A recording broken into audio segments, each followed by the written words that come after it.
George Washington arrived in Carlisle on October 9, 1794. He established his headquarters on the site located over my right shoulder. At that time, the site was occupied by the home owned by the heirs of Colonel Robert Magaw. Washington picked this site to make an emphatic statement that he was restoring order in this central Pennsylvania town. The site of his headquarters was located less than 100 yards from where citizens of Cumberland County, sympathetic to the Whiskey Rebels, had erected liberty poles less than 3 weeks before. Outside stood the Whiskey Rebels, defiant in their conviction that the taxes levied by Congress on Western Pennsylvania whiskey were as illegitimate as those levied by Parliament 2.5 decades earlier. Washington was not denying the right of citizens to petition for redress of grievances.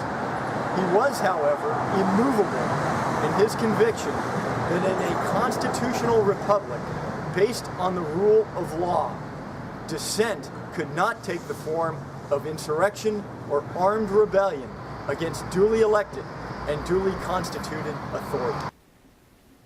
Here, the President met with Governor Thomas Mifflin of Pennsylvania, Governor Richard Howell of New Jersey, Governor Richard Henry Lee of Virginia, and Secretary of the Treasury Alexander Hamilton. Against the counsel of his advisors, the President met twice on October 9th with William Findley and David Reddick, spokesmen for the Whiskey Rebels in Western Pennsylvania.